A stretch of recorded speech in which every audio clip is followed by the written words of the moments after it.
살아가려면 세상과 구별된 특별한 삶을 어떻게 살아갈 수 있을까? 오늘 말씀을 통해서 은혜를 함께 나누기를 원하는데요. 오늘 본문을 기록한 사도 바울, 옥중에서 서신을 보낸 거죠. 빌립보 교회 가운데. 그런데 여러분, 이 사도 바울, 예수님을 믿기 전에도 소위 이야기하는 탁월한 사람, 정말 평범하지 않은, 영어로 하면 아웃스탠딩, 그런 부류에 속했던 아주 대단한 인물이 사도 바울입니다. 예수님 믿기 전에도 굉장히 높은 신분에 있었고요, 많은 부를 축적했고, 그리고 대단한 그러한 칭송을 받았던 인물. 여러분이 잘 아시는 것처럼 바울의 가문은 최고 명문 가문 가운데 하나입니다. 그리고 바리새인 중에 바리새인이었고요, 당시에 6천여 명밖에 되지 않았던 바리새인, 그 중에서도 바리새인 중에서도 바리새인이 될 만큼 탁월했던 인물, 최고 지성인 중에 한 명이었고요. 그리고 당대에 그 나이에는 도저히 올라갈 수 없는 위치까지, 그 권력의 위치까지 올라갔던 인물이 사도 바울입니다. 여러분, 허튼 사람이 아니에요. 가벼운, 세상적으로 그렇게 호락호락한 인물이 아니었습니다. 바울은요, 여러분, 이런 모습을 볼 때 주위 동료들이나 심지어 윗사람들, 이미 권력을 잡았던 사람들을 비추어 보더라도 매우 탁월했던 인물이 사도 바울입니다.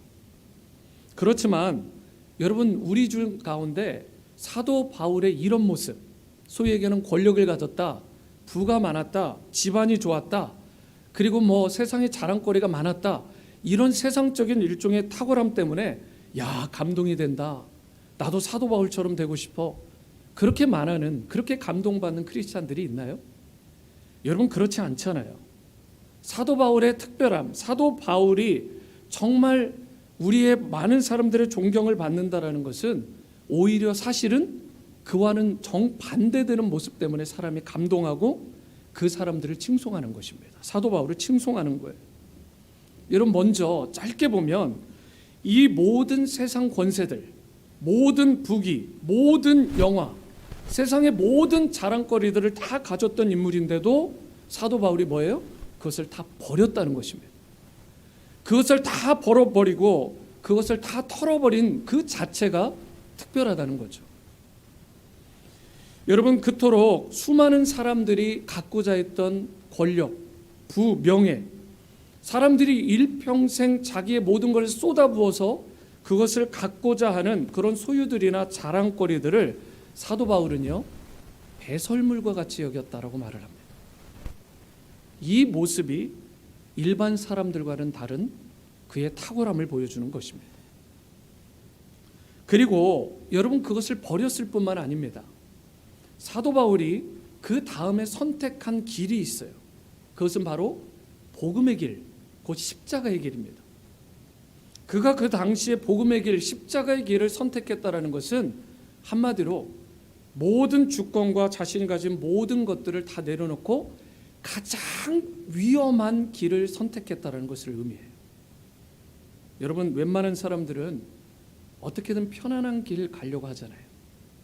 저도 이민자지만 여러분, 우리가 유학을 하고 이민 생활을 하고 우리가 이 미국 땅에 온 이유 가만 따져보면 속마음 가운데는 좀 더 잘 살기 위해, 조금 더 누리기 위해, 조금 더 남들보다 높은 위치에 있기 위해, 꿈을 물론 come true 하려고, 우리가 성취하려고 하는 것도 있지만 여러분, 세상적으로도 좀 꿀리지 않으려고 하는 것도 있잖아요. 그런데 사도 바울은요, 어떤 길을 선택했냐면 그와는 정반대의 길을 선택했다라는 거예요. 그 당시로 특별히 보면 남들이 가지 않는 길, 인기 없는 길, 남들에게는 도저히 자랑거리가 되지 못할 만한 그 길, 좁디 좁은 그 복음의 길, 십자가의 길을 자기가 가졌던 모든 것들을 배설물과 같이 다 버려버리고 선택했다라는 것. 그로 인해서 동족들로부터 배척을 받았고요, 수도 없이 버림받았고요, 뿐만 아닙니다. 사도 바울을 죽이기 전까지는 식음을 전폐하겠다, 그렇게 각오한 자들이 수도 없이 많을 정도로 죽음의 위험, 생명의 위협을 느꼈던 인물이 사도 바울입니다. 돈이 나오는 것도 아니고요, 복음의 길을 간다고 해서 그 십자가의 길을 걸어가고 어려운 길을 선택한다 해서 박수나 환호나 갈채를 받는 것도 아닙니다. 그런데 사도 바울은 그처럼 위험한 길을 선택했어요. 그리고 이것이 사도 바울의 특별함을 드러내는 아주 티피컬한 모습이 된 것입니다. 여러분, 사도 바울은요, 예수 그리스도를 위한 삶을 선택한 후에 또한 놀라운 것이 있다면 한 번도 후회하는 모습을 보여준 적이 없습니다.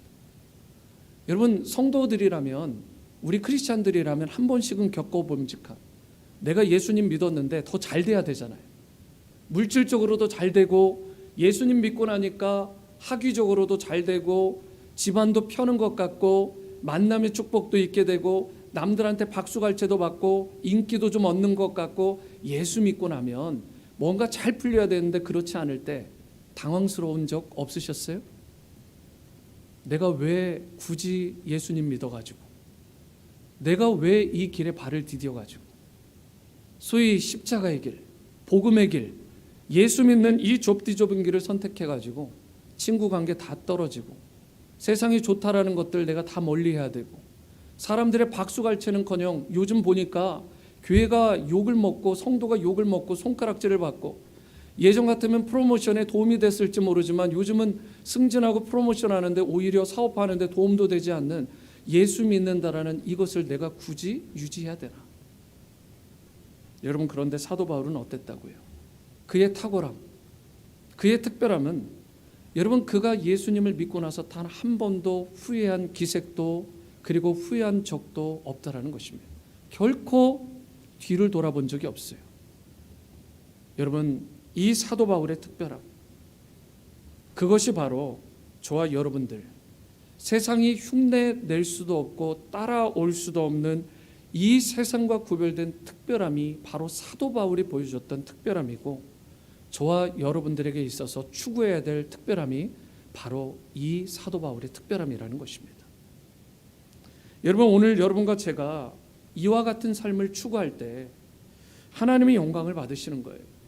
그리고 세상 사람들로부터 크리스찬들을 바라보는 눈이 그때부터 달라지는 것입니다.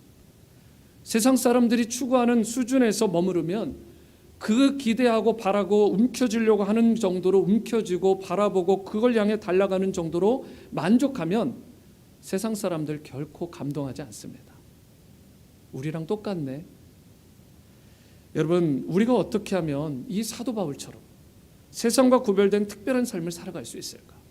오늘 본문 말씀을 통해 특별한 인생, 특별한 크리스찬이 되기 위해서, 하나님이 쓰시는 위대한 인물들이 되기 위해서 어떻게 해야 되는지 그 비결을 함께 나누며 은혜의 시간을 갖고자 합니다. 첫 번째, 우리가 세상과 구별된 특별한 그런 삶을 살아가려면 예수님 안에서 참된 올바른 존재가 되어야 된다는 거예요. 영어로 하면 B-E-I-N-G, 올바른 존재, 올바른 빙이 되어야 된다는 것입니다. 여러분, 예수님 안에서 올바른 존재, 올바른 빙이 되어야 된다는 것은 쉽게 얘기해 볼까요? 먼저 인간이 되어라, 이 말입니다. 우리가 사람다워져야 된다는 것입니다.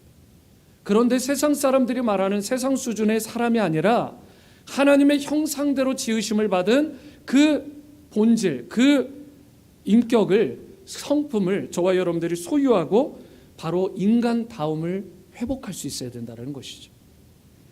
여러분과 제가 예수님을 믿은 이후에 그냥 특별한 삶, 특별한 인생이 주어지는 것이 아닙니다. 자동적으로 생기는 게 아니에요. 겉모양만 그럴싸하다고 해서 특별해지는 것이 아닙니다. 외모만 치장하고 겉으로 실력을 쌓고 세상적인 모든 지위나 자랑거리들을 붙인다고 해서 우리가 특별한 인생으로 바로 세상을 변화시키는 주체로 살아갈 수 있는 게 아니라고요.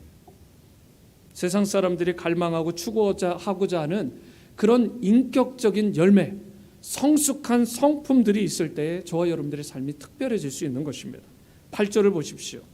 우리가 추구해야 될 올바른 사람됨의 그러한 존재, 그 자세를 열거하고 있는데, 8절, 끝으로 형제들아 무엇에든지 참되며 무엇에든지 경건하며 무엇에든지 오르며 무엇에든지 정결하며 무엇에든지 사랑받을 만하며 무엇에든지 칭찬받을 만하며 무슨 덕이 있든지 무슨 기름이 있든지 이것들을 생각하라. 네, 볼륨을 조금만 낮춰주십시오. 하울링이 좀 있어서 조금만. 감사합니다. 여기에 크리스찬이 추구해야 될 8가지 덕목이 나와요. 8가지 virtue라고 하는데 여러분 첫 번째를 보세요. 성경을 좀 가지고 다니셔야 됩니다. 밑줄도 하시고 거기다 메모도 하셔야 되는데 여러분 첫 번째가 참되며라는 단어입니다. 참되며. 여러분 우리가 정직하고 그리고 저와 여러분들이 진실하게 살아야 된다는 뜻입니다. 여기서 말하는 참되다라는 것은 정직하고 진실하다. 두 번째가 뭐죠? 경건하다라는 것인데 이것은 우리가 알고 있는 일반적인 경건하다. 야, 참 경건해, 홀리해 이런 말의 경건함이 아닙니다. 그것과는 좀 다른 단어인데요. 여러분 이것이 헬라어로 보면 셈나, 세미나 할 때 셈나라는 단어예요. 그런데 셈나는요, 참 이 주석가들, 이 강해자들이 참 감사한 게 뭐냐면 이것만 연구하잖아요. 그런데 셈나라는 이 단어가 오직 신약 성경에서 여기만 쓰였다고 그럽니다. 다른 곳에서 셈나라는 단어가 쓰여지지 않았어요. 그래서 한글 성경으로 보면 여기도 경건하며 저기도 경건하며 다 경건하다는 뜻인데 사실은 경건하다가 똑같은 경건이 아니에요. 여기서 말하는 셈나, 여기서 말하는 경건함은 무엇이냐? 영어로 성경을 보시면 뭐라고 번역되어 있어요? 노블이라고 되어 있어요. N-O-B-L-E. 노블, 귀족이라고 불려질 때도 불려질 만한 그 단어가 노블인데 여러분 그래서 이 경건하다는 단어는 원어에 조금 더 충실한 직역을 하려면 그런 거죠. 여러분 귀족과 같은, 고귀한, 그렇죠? 그렇게 좀 고매한 이런 뜻이 사실은 우리가 지금 보고 있는 경건하다는 뜻의 의미입니다. 노블하다, 고귀하다, 참 고매한 인생이다, 고상한 인생이다 이런 것을 말하는 것이 바로 셈나라고요. 그런데 우리가 그렇게 노블한 인생을 살아라. 여러분 그래서 경건한 삶은 고귀한 인생을 말하는 거예요.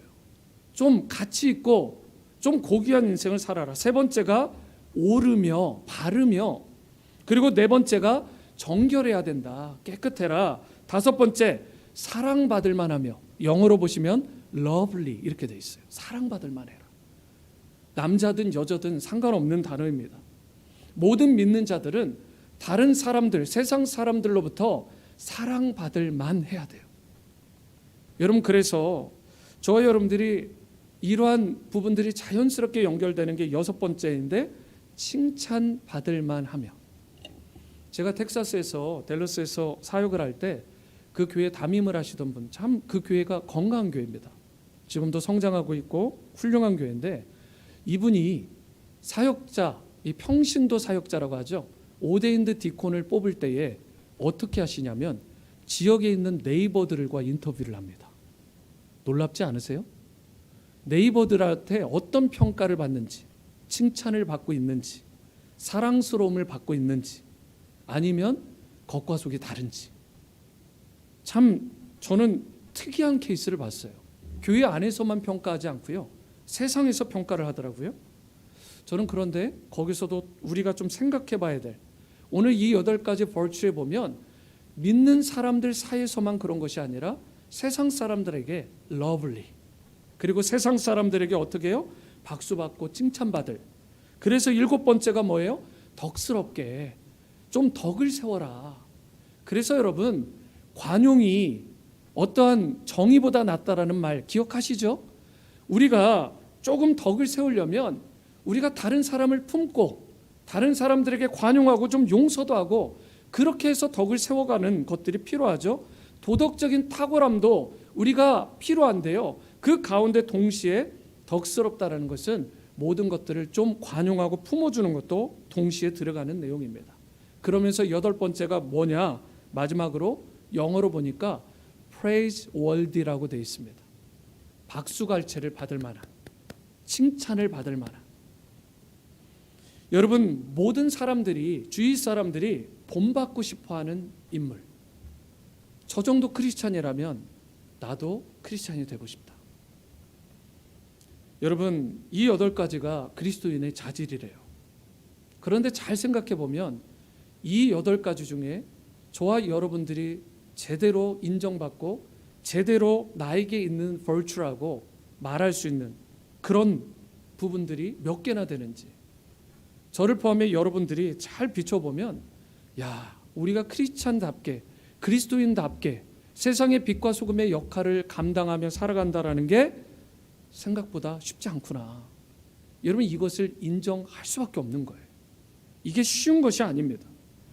여러분 여기서 또한 우리가 한 가지 기억해야 될 건 뭐냐면 이러한 8가지 항목 이것이 인간됨, 사람됨이라고 했는데 우리가 사람으로 크리스찬답게 되어지는 이 빙이라는 것이 되지 않은 상태에서 doing, 무언가를 행하고 무언가 액션을 취하고 심지어 봉사하고 무언가를 자꾸 섬기는 것들 여러분 이것이 오히려 문제만 키울 수 있다는 것입니다. 이것은 섬기지 말라, 봉사하지 말라는 말이 아닙니다. 어떤 시도도 해보지 말라는 말이 아니에요. 다만 중요성을 봤을 때 여러분 무엇이 우선되어야 되느냐, 이 인간됨, 사람됨 8가지의 이 크리스찬으로서의 덕목을 갖춘 상태에서 두잉을 하지 않으면 반드시 문제가 일어난다는 것입니다. 덕스럽지 못하고 깨어지고 분열되고 상처 주고 고통 가운데 빠지게 되는 것입니다. 개인의 삶을 보더라도 불평이 커지고요, 원망하고요, 나는 이렇게 봉사했는데 이게 뭐야, 자신을 알아주지 않는다고 토라지고요, 시험에 빠지는 경우 심심치 않게 봅니다. 왜요? 빙이 되지 않아서, 사람됨, 크리스찬됨이 되지 않은 상태에서 자꾸 직분을 맡고 무언가 봉사의 영역을 먼저 나가니까. 여러분 솔직히 교회를 어렵게 하는 사람이 누굽니까? 교회 리더십 아니에요? 목사가 어렵게 해요. 장로가 있는 교회는 장로가, 집사나 권사가 있는 교회는 그들이 어렵게 하는 것이지 일반 사람들이 어렵게 하지 않습니다.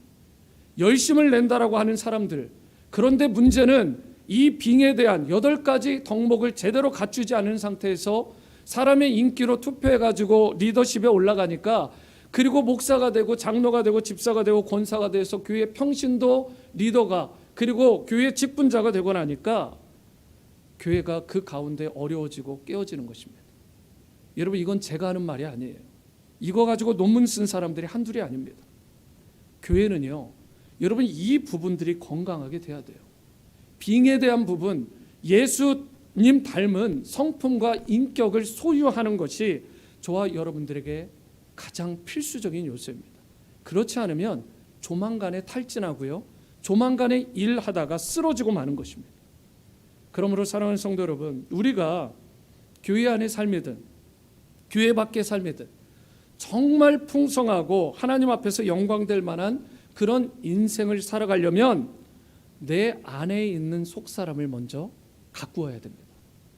내 안에 있는 인격, 성품을 예수님 닮은 인격과 성품으로 닮아가야 되고, 내 안에 영적인 건강, 영적인 빙이 제대로 되어야 저와 여러분들이 열매를 맺고 하나님께 칭찬 듣고 영광 돌리는 인생이 될 수 있게 되는 것입니다.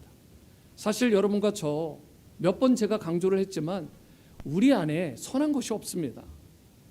저와 여러분들 그렇기 때문에 내 힘으로, 내 노력으로, 내 열심으로 이 8가지 벌추를, 덕목을 내가 이룰 수 있다, 이런 인격체가, 이런 캐릭터가 내가 될 수 있다, 예수님 닮은 성품, 인격체가 될 수 있다라고 생각하면 오산입니다.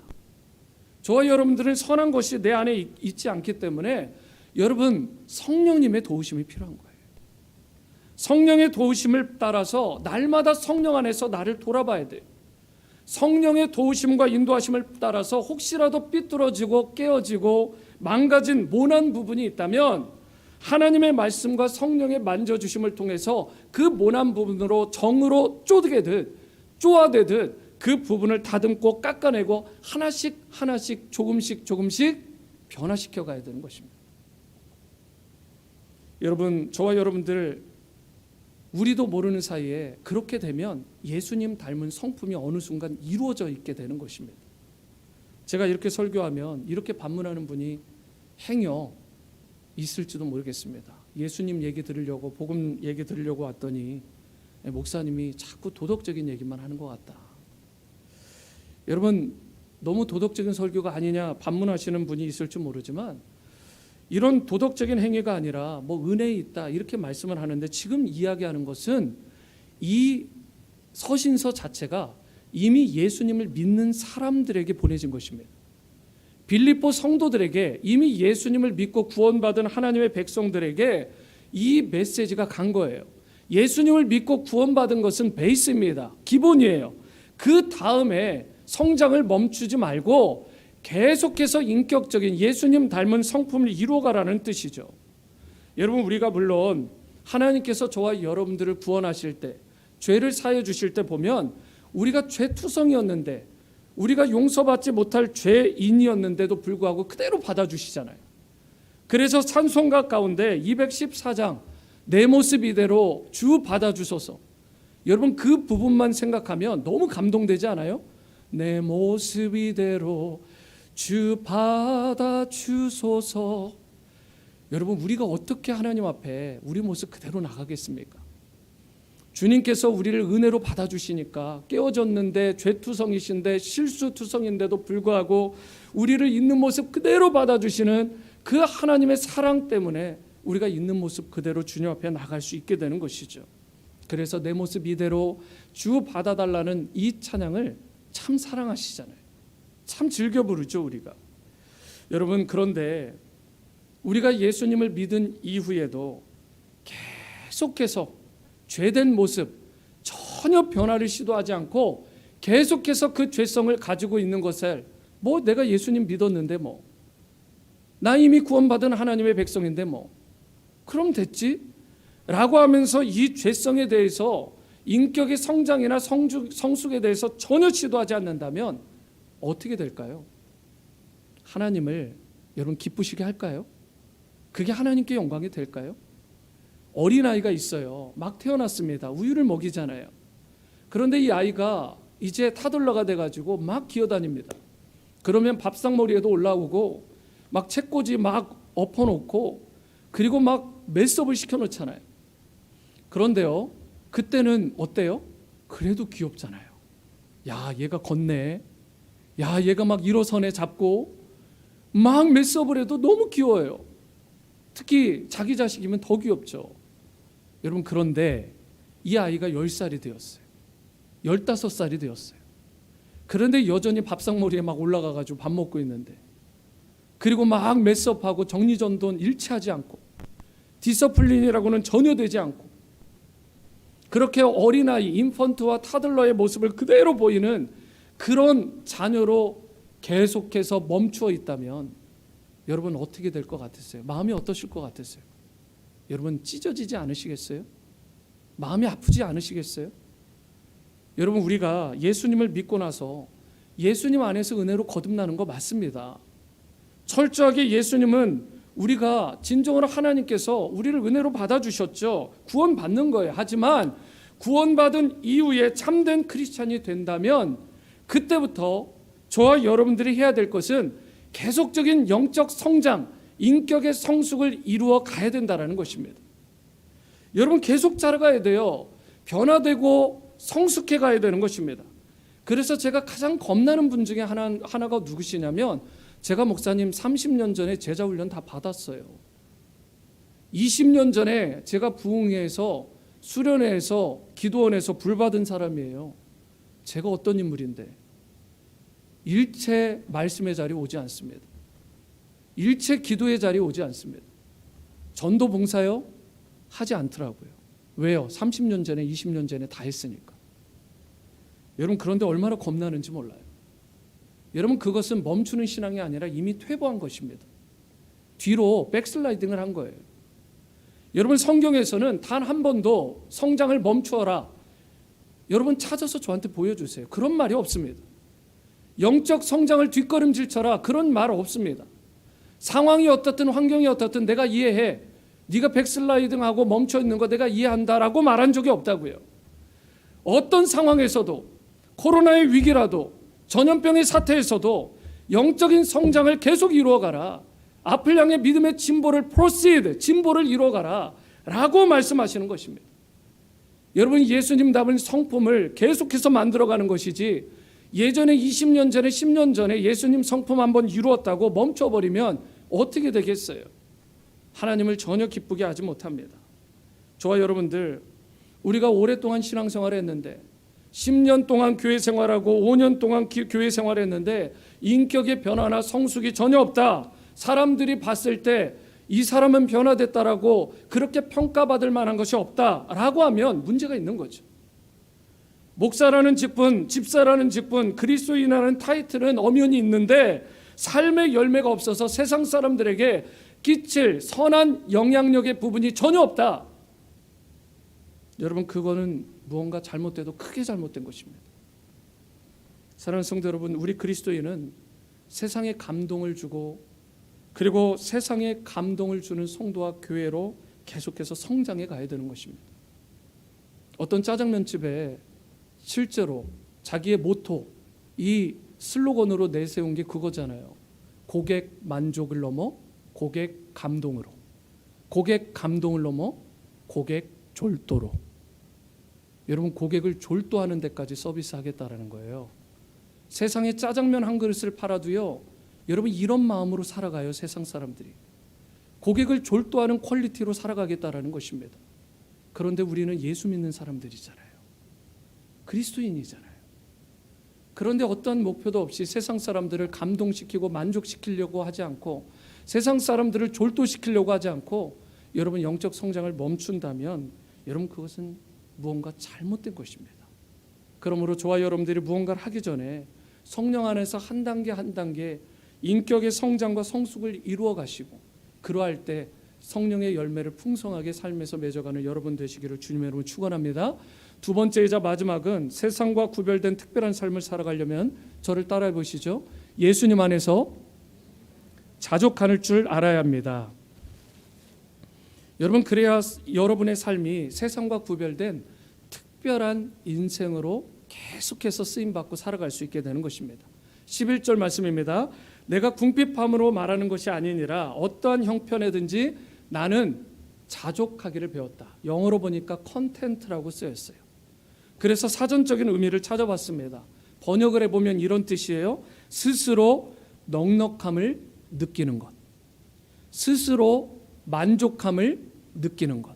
여러분, 이것이 컨텐트의 사전적인 의미입니다.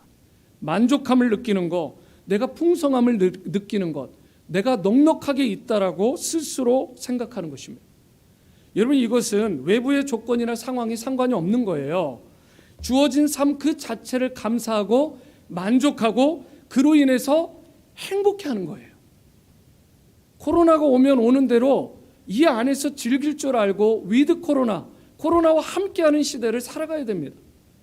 위드 코로나의 시대에서 어떻게 신앙생활할지 뒷걸음질만 치지 마시고 계속해서 영적 성장을 이 안에서 이루어가야 되죠. 여러분, 우리가 이 부분에 대해서 그래서 사도 바울이 뭐라고 하냐면 12절에 보시면 같이 한번 읽어봅니다. 이 부분은 시작. 나는 비천에 처할 줄도 알고 풍부에 처할 줄도 알아. 모든 일 곧 배부름과 배고픔과 풍부와 궁핍에도 처할 줄 아는 일체의 비결을 배웠다. 여러분, 이것이 바로 성경이 말하는 자족입니다. 그리고 사도 바울께서 그 세상 사람들과는 완전히 구별된 특별한 인생으로 하나님께 칭찬받고 사람들에게 박수갈채를 받았던 아주 러블리한 인생, 사도 바울이 바로 이러한 삶을 살았다고요. 그의 특별함이 여기 있는 것입니다. 뭐라고 했어요? 메시지 성경으로 번역된 것을 제가 읽어드리면 나는 배가 부르든 나는 굶주리든 나는 많이 가졌든 내가 빈손이든 나는 행복하게 살 수 있는 일체의 비결을 찾았다. 제가 여쭙습니다. 솔직하게 여러분이 있는 지금 자산들 싹 가져가시면 욥처럼 다 거두시면 여러분들 외양간에 소가 없고 우리의 양떼가 없고 여러분들이 추수하고자 했던 곡식들 곡물들이 다 사라지고 여러분 은행의 잔고가 제로를 넘어서 마이너스 밸런스로 자꾸 가고 그런데 감사할 수 있으세요? 컨텐트. 여러분 사도 바울은 그렇게 사셨어요. 그런 인생을 살았어요. 그러니까 뭐라고요? 내가 많이 가졌든 더 중요한 건 뒤에 나오는 말이에요. 내가 빈손이든 I have nothing. 아무것도 없든 나는 일체의 비결을 배웠다. 자족할 수 있는. 여러분 저도 자신할 수는 없지만 제가 그래도 선교사로 짧지만 1년 동안 살았잖아요. 모든 걸 다 내려놔 봤습니다. 신혼 살리며 전셋집 다 마련하고 모든 것들 가전 제품들 그 당시에 다 했어요. 왜요? 계속 저는 이제 공부해서 그냥 연구기관이나 가르치는 쪽으로 성장할 거라고 생각을 하고 다 샀어요. 그런데 하나님 부르시는 거예요. 떠나야 돼요.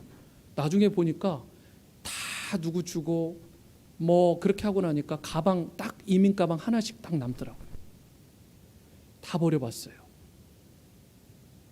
재정이 들어올 것도 없어요. 가난해 봤습니다. 짧은 시간이었지만 굉장히 큰 유익이 있었어요. 지금도 물질 때문에 스트럭을 한 거 맞습니다. 은행의 잔고가 마이너스로 가면 여러분 힘들죠. 자꾸 크레딧 카드에서 막 여러분들 이자 내라고 하고 빌 하면서 빌이 막 날라오고 힘들잖아요.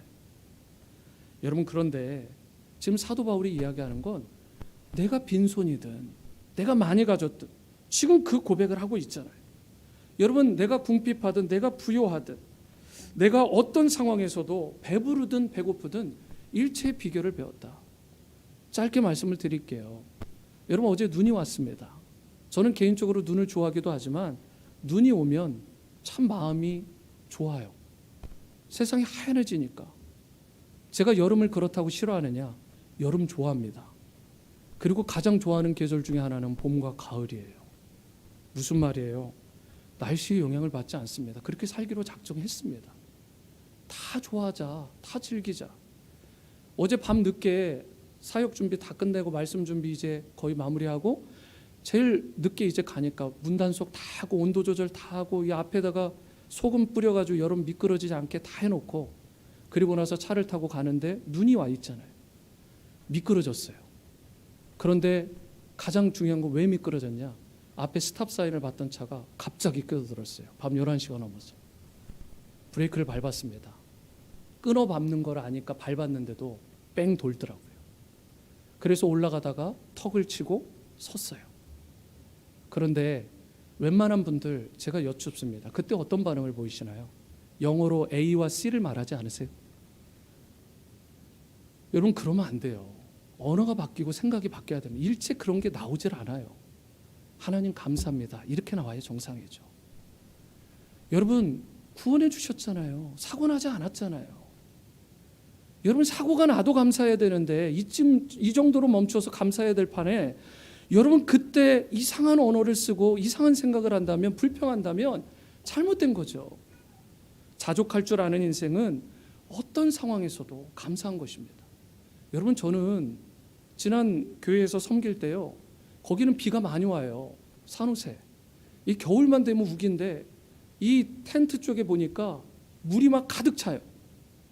그게 외부에 이제 친교를 하는 곳인데 한겨울에 이렇게 난로 피워놓고 막 하는 곳이에요. 누구도 돌아보지 않더라고요. 성도가 출석교인이 500명이 넘는데 작년만 아무도 안 돌아봐요. 부목사예요. 그리고 다른 파트타임들도 많고 제가 대표인데 행정목사인데 수석인데 다른 사람 시켜도 되잖아요. 장대를 들고 하나하나 튀어가는데 위에 쥐도 있고 막 쥐가 이렇게 있었던 막 물도 쏟아지고 그걸 매번 비가 올 때마다 다 건드려가면서 다 쏟아냅니다. 1시간 반 걸려요. 토요일에 그것도 바쁠 때. 여러분 담임 목사입니다. 제가 지금 소금 뿌려야 될 그거 아니잖아요. 소위 얘기하는. 근데 여러분들이 생각하면 기쁜 거예요. 미끄러지 마셔야 되는데 넘어지지 마셔야 되는데 온도 체크할 때마다 기쁜 거예요. 한번 돌아보면 행복한 거예요. 여러분 어떤 부분에서든 감사하십시오. 내가 이 정도 지위가 됐으니까 내가 지금 대접받아야 될 나이 그렇게 생각하는 분은 없겠지만 여러분 지금은 섬겨야 될 때입니다. 지금은 돌아봐야 될 때입니다. 낮아져야 돼요. 여러분 자족해야 됩니다. 그렇지 않고서는 세상으로부터 특별한 성도라고 특별한 크리스찬이라고 인정받을 수 없게 되는 것입니다. 그래서 그러한 인생들에게 말하는 것이 뭐냐? 15절 내게 능력 주시는 자 안에서 내가 모든 것을 할 수 있다. 8절에서 12절까지 다 된 인생들에게 나오는 그 고백, 사도 바울의 고백이 뭐냐면 내가 이렇게 모든 것에 처할 수 있는 일체의 비결을 배웠다. 그러므로 내가 모든 것을 할 수 있는 거야 라고 고백하는 거예요. 앞에 것이 전혀 되지 않은 상태에서 일종의 벌추, 인격적인 수양이나 도덕적인 부분들 전혀 되지도 않고, 그리고 내가 그리스도 안에서 자족하는 것 전혀 훈련도 되지 않은 상태에서 I can do 이렇게 말하는 건 아무것도 쓸모없습니다. 여러분, 이 모든 것이 된 상태에서 말하는 고백이 I can do everything이에요. 그게 13절이에요. 여러분, 무슨 주문처럼 외우는 말씀이 아니라고요. 그런데 여러분, 이 13절에서 중요한 게 뭐냐? 내가 모든 것을 할 수 있다라는 이 말을 잘 묵상해 보십시오. 정상적으로 한번 깊이 있게 묵상해 보세요. 그러면 어떤 고백이 나오는 구절이냐면 사실은 나는 아무것도 할 수 없습니다라는 고백이 나오는 구절이에요. 이게 무슨 말이에요? 여러분, I can do everything이 아니라 나는 할 수 있는 것이 아무것도 없다. 나는 아무것도 아니야 라는 고백이라고요. 그 관점으로 다시 보세요. 여러분, 여기에서 강조되는 건 내가 아니라고요. 누가 강조되는 거예요? 내게 능력 주시는 자 안에서입니다. In Christ. 그리스도 안에서, 주 안에서 이것이 빠져버리면 안 되는 거예요. 여러분, 능력 주시는 자가 빠져버리면 나는 아무것도 아니에요. 능력 주시는 자가 도와주시지 않으면 나는 아무것도 할 수 없어요. 여러분, 이것이 오늘 고백이라고요. 그래서 나는 아무것도 아니라는 고백. 이것이 바로 사도 바울을 사도 바울 되게 한 고백인 것입니다. 사랑하는 성도 여러분, 이러한 상황, 어떤 상황이 주어지더라도 그 상황과 환경을 이기는 힘이 저와 여러분에게서 나오는 게 아니라 능력의 진정한 근원이 되시는 예수님께서 나에게 계속해서 능력을 공급해 주셔야만 환경과 상황을 초월해서 이겨낼 수 있다는 말씀. 그래서 사도 바울이 빌립보서 안에서 가장 강조하는, 계속적으로 강조하는 단어가 뭐냐면 in Christ, 그리스도 안에서라는 단어입니다. 여러분, 이제 말씀을 맺을 텐데요. 우리는 자신의 힘으로 좀 무언가를 해보려고 하는 경향들이 있잖아요. 아직도. 그래서 한 예로 이런 거 아닙니까? 우리가 날마다 뭘 하다가 상황이 좀 호전돼요. 기도를 했는데 응답받아. 코로나가 조금 잠재워지는 것 같고 지금 백신이 막 나오는 것 같고 뭔가 소식이 들리면 그때부터 하나님을 덜 의지하는 거예요. 하나님 앞에 덜 기도의 무릎을 꿇는 거예요. 여러분, 그게 인간의 속성이라고요. 여러분, 이런 모습으로는 특별한 인생 살아갈 수 없다고요. 어떤 상황 속에서도 어떤 환경 가운데서도 계속해서 하나님을 의지하고 신뢰해야 된다고요. D.L. 무디가 어디를 가든지 집회만 하면 큰 부흥이 일어났습니다. 미국에 가면 미국에서 집회를 하면 막 대부흥이 일어나고 영국에 가면 영국 땅에 부흥이 일어나는 거예요.